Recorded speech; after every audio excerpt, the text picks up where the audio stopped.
Hi, everyone. This is Cathy English from Revelstoke Museum and Archives, and I've been having some major technical difficulties this time, but let's see if we can get this to work this time. We're talking about the history of aviation in Revelstoke. As we start, we'll acknowledge the land traditions and culture of four nations: the Secwepemc, the Ktunaxa, the Sinixt, and the Okanagan Nation Alliance. So 100 years ago this week, the first plane landed in Revelstoke. It was a very major event. There had been talk of aviation in this area previous to that, but and the planes that were supposed to have landed here, but none of those happened. There was one particular one a year before the first plane that did land on August 14th, 1919. There was the anticipated arrival of Captain Hoy on a return flight from Golden. He had left Calgary on the Monday morning via the Kicking Horse Pass and arrived at Golden at 12:35, covering a distance of over 150 miles in 2 hours and 52 minutes. The whole community of Golden turned out to greet him, but when he attempted to take off at 2:55 for Vernon with a scheduled stop in Revelstoke, he had insufficient room and crashed the plane in order to avoid the trees in front of him.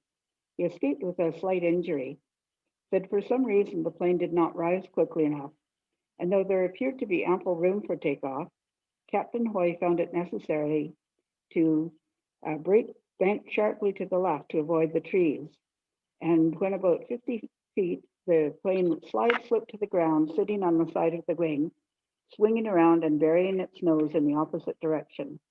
Onlookers promptly rushed to the scene, but before anyone could reach the damaged plane, Captain Hoy, to the great relief of all the Goldenites, extricated himself from the wreck and waved his hands to the crowd. Although severely shaken, his only injuries were a black eye and a bruised shoulder. So in the late summer of 1920, the Canadian Air Board decided to sponsor a flight across the Dominion to build interest in aerial transportation in Canada. The personnel was drawn from the Canadian Air Force, but the pilots flew in civilian clothing, not regulation uniforms, because they wanted to give the project a commercial aspect rather than a military one.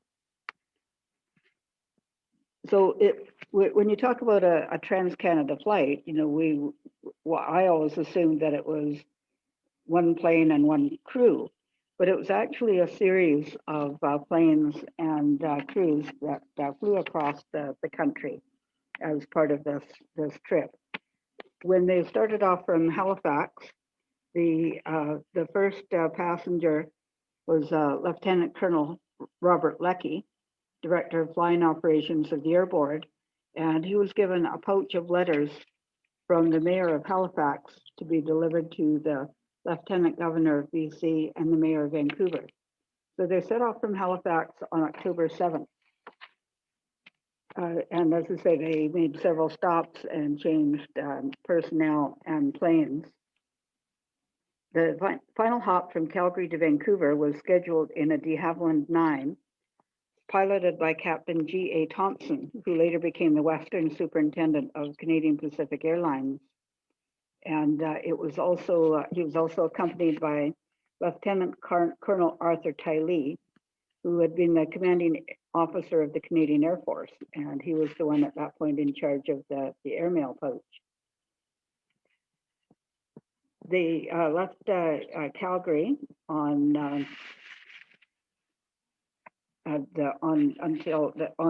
October 13th, 1920, and they weren't planning on a stop in Revelstoke because of the weather.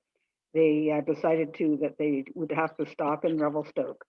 They were flying through low clouds and low temperatures over the mountains, and arrived in Revelstoke at 2 p.m. on the 13th of October. And this photograph is showing the location where they landed. This was the location of the farm of Sam Crowell, who was an early resident who established a farm south of Revelstoke in 1886. And this is actually where the airport is located now. Even then, it was seen as probably the best place to land. So the plane let down there. It caused a big stir among the local residents, and a lot of people went out to see the plane. They ended up staying in Revelstoke until the 15th because of poor weather. And even on that leg, they managed to only get as far as Merritt and finally landed in Vancouver on October 17th. A local photographer, professional photographer, William Barton, was able to take photographs of the plane, and we have several of them in our archives. So there's some really great shots of the plane while it was in Revelstoke for that short period of time.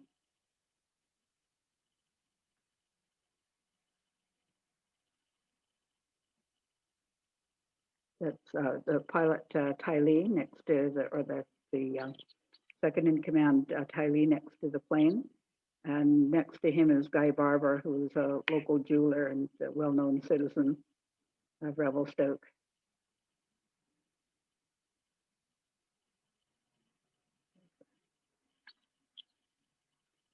And great shots of the airplane. Captain Thompson. The Shearwater Aviation Museum in Nova Scotia is posting a daily travelogue of the Trans-Canada flight, and you can read their blog posts at shearwateraviationmuseum.ns.ca.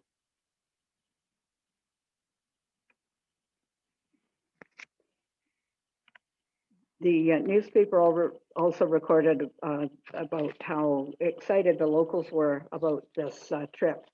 And there was a note about how the Commodore Ty Lee and Captain Thompson were honored guests at a dinner given at the home of Mayor and Mrs. Walter Buse. And there were representatives from a lot of community organizations, including City Hall or City Council, the Board of Trade, the Navy League, the School Board, the Veterans Association, and the CPR and other groups. It said the whole Trans-Canada flight was completed in 48 hours and 10 minutes actual flying time. In 1934, there was a fellow who decided that he from Vancouver, who was going to fly into Revelstoke for the Winter Carnival. This was to be the 20th annual Winter Carnival. And he had a few problems. It said plans for a week of winter flying in connection with the 20th annual Winter Carnival went glimmering when the big blue plane from Ashcroft turned over shortly after it touched the snow on the West Revelstoke side of the Columbia River, 1:40 Monday afternoon. The pilot overran the landing field that had been prepared and mapped out for him, and seeing the Columbia River directly in front of him, concluded that he would end up in it. A quick swerve to avoid such a contingency drove one ski into the snow, overbalancing the plane, which turned completely over. The pilot, Eric DePensier of Vancouver, with a co-pilot, Hugh Cornwell of Ashcroft, and a passenger, Tom Aitchison of Vancouver, crawled out from under the plane. DePensier ruefully surveyed the wreckage, then nonchalantly remarked, "Well, that's that." The damage consisted of two badly smashed up wings and minor damage to the fuselage. Crowds came over from town. There was actually quite heavy ice on the Columbia River, so they were able to cross from the foot of Campbell Avenue across the ice to the scene of the mishap. It said that this plane had left Ashcroft at 12 noon and made a perfect flight to Revelstoke, coming in through Eagle Pass. Unfortunately, the landing wasn't as perfect. They had locals that helped them right the plane, and the owner was able to repair the plane once they got parts delivered to Revelstoke.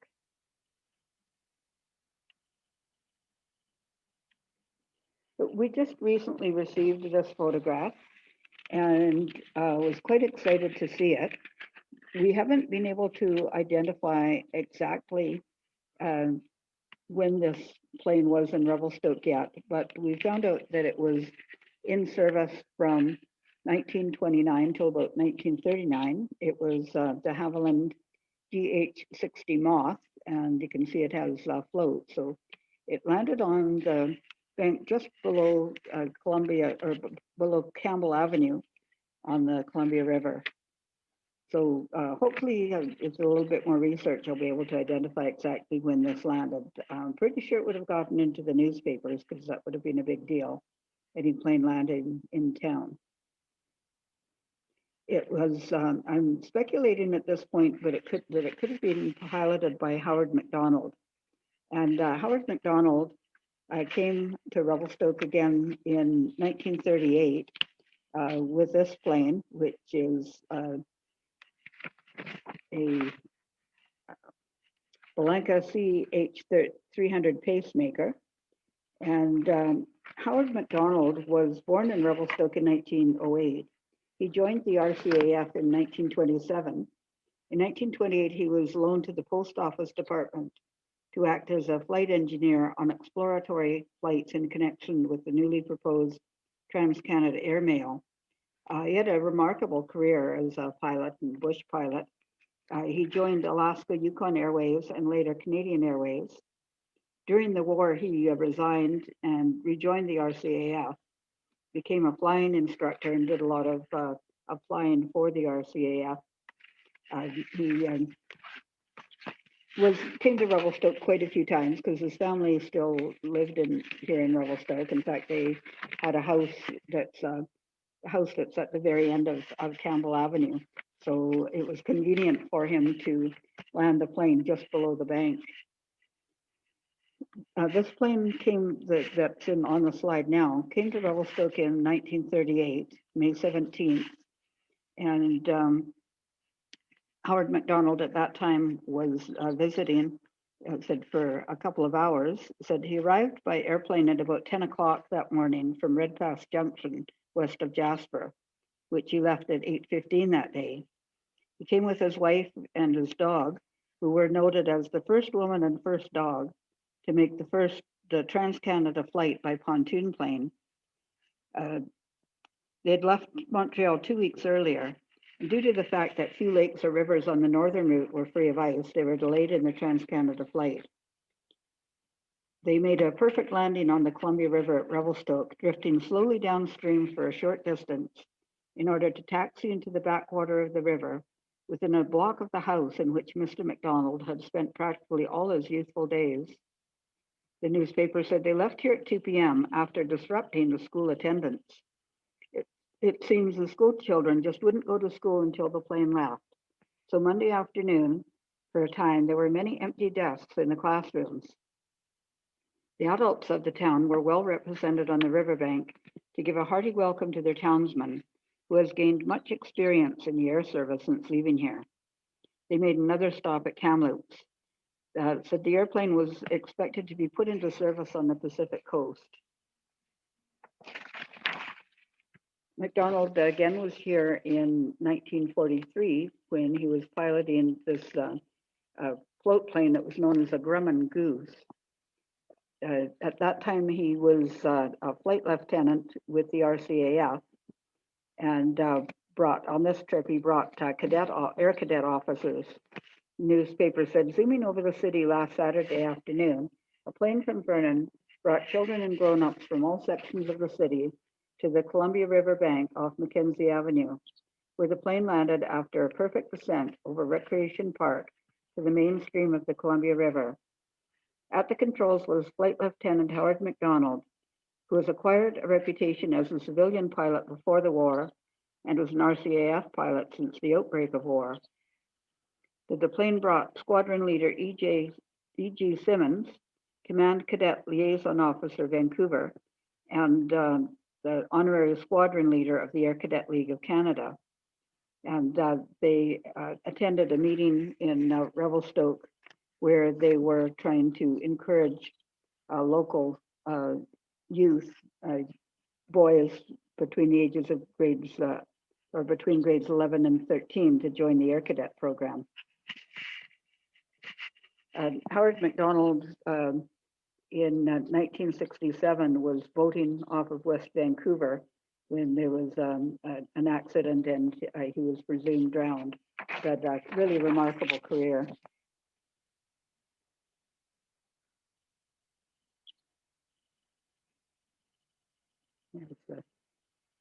The plane, and it's got those odd sort of off-kilter pontoons on it. This was a little accident that happened in 1946 when a pilot, Fred Gilbert, who was flying a Cessna, it was a property of the War Assets Corporation. He was flying it from Calgary to Prince George, where it was to be sold as surplus. But the port engine of the plane had been cutting out since leaving Calgary. It circled overhead for a considerable time trying to locate the airstrip, which had recently been purchased by the city. That was the Crowell Farm where the 1920 plane had landed. But it, apparently, according to reports, the usual herds of cattle and horses were roaming the field. So the plane was forced to come down on the McKinnon Farm, which was below where Downing Street sawmills were on land that's now been flooded as part of the Arrow Lakes or the Hugh Keenleyside Dam Reservoir, and it toppled over in landing. The pilot had been a former ex-squadron leader of the RCAF and chief test pilot for the War Assets Corporation. The newspaper said that Mr. Gilbert's experience suggested the need for a landing field, and he thought it would help persons flying over here if someone were authorized to take signals from planes. At that time, the city was trying to establish the Crowell Farm as a landing strip, as an airport, but they didn't make much headway till quite a while after that. Also in 1946, just shortly before this accident that I just showed, there was a man who landed on the golf course. And he commented that Revelstoke had an ideal site for a landing strip on the Crowell property. But when he came to town, he again found that the Crowell Farm was pasturing a large herd of cattle. And so the only other suitable place for him to land was at the golf course. It was noted that had the plane been a larger model, landing in Revelstoke would have been out of the question.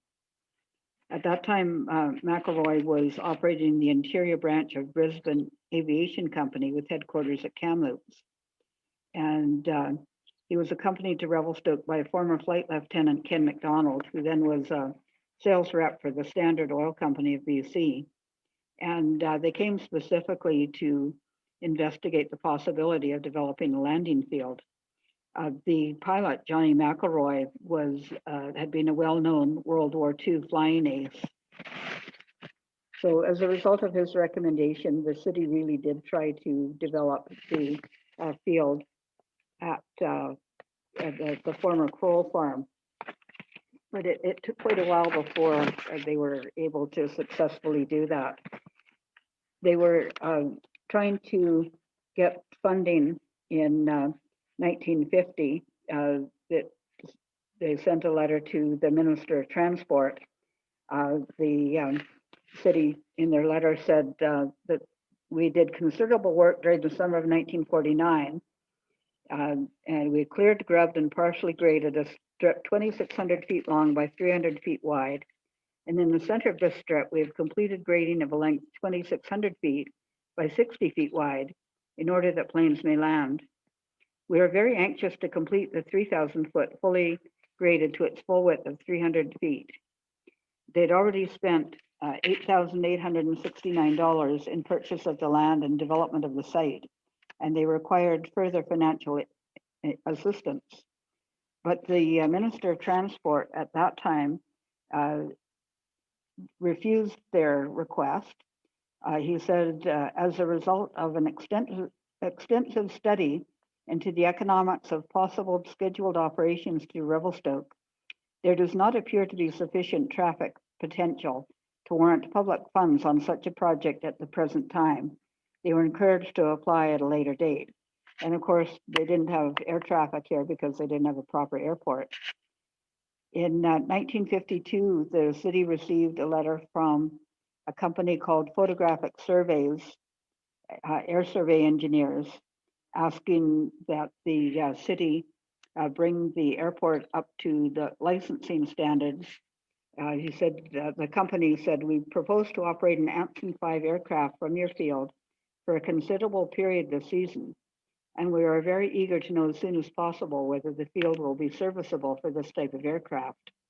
The work we will be doing is in connection with the Selgar development, and I think it is likely that this development will mean other aircraft are also being used in the area.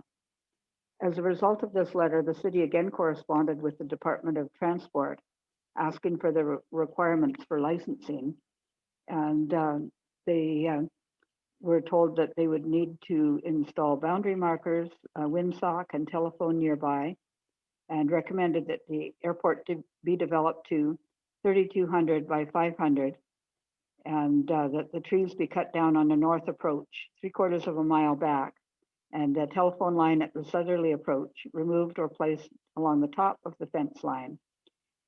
So based on this request, the city again applied for federal funding and were granted $5,000 for airport improvements.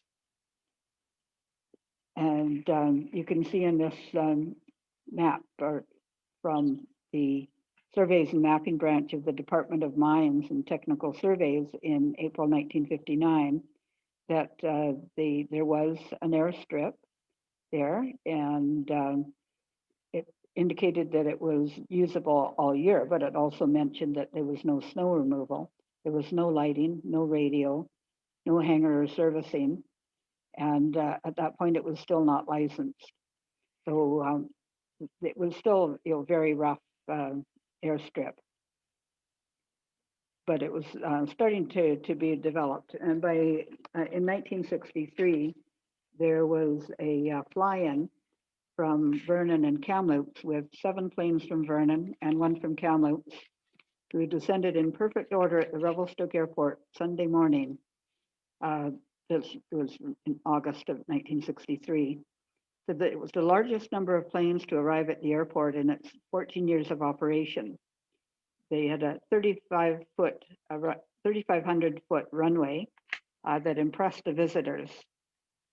That was organized by the Vernon Flying Club.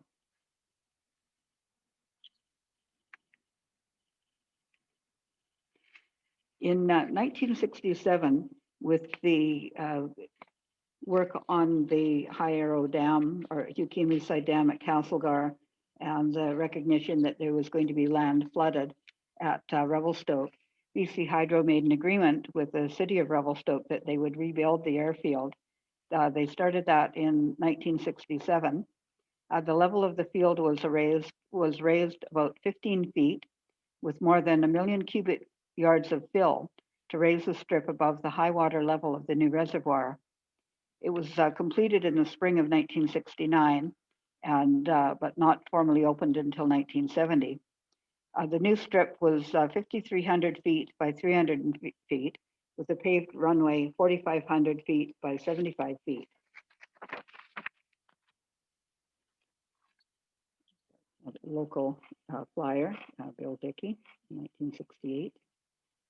Yeah, also in 1968, there was a big air show that took place in Revelstoke. It said thousands of cars traveled the Arrowhead Revelstoke Road to Greenslide for the first international air race ever held in Canada. The weather was perfect, and planes flew from the city airport. And he said there were so many planes here that a large section of a former farm south of town was also used for plane parking. Flying Phil Gallardi, who was the former Minister of Highways, and Revelstoke Mayor Arvid Lundell took part in the opening ceremonies. They had airshow queens from Canada, Mexico, and the US taking part, and skydiving exhibitions by members of the Kamloops Parachute Club, and also a performance by a Canadian Air Force pilot in a CF-100, and they had a featured stunt pilot. It was broadcast on the ABC Wide World of Sports and on the CBC television as well. So the airport was officially opened on September 20th, 1970, in good weather before a large crowd of people. In addition to speeches from Mayor Don Gillespie and other dignitaries, the Flying Club sponsored aerial demonstrations. There were many fine comments about the new runway with its 4,600 feet of paved strip. And the newspaper mentioned that the new airport was part of BC Hydro's program of replacement created by the Columbia River Development Project. This is another photograph at the airport in the 1970s. This is from a colored slide by Estelle Dickey. And that's our talk on aviation. We appreciate any donations for the presentations that we're doing. You can call the museum to make a donation or click the donate now button on our website, revelstokemuseum.ca.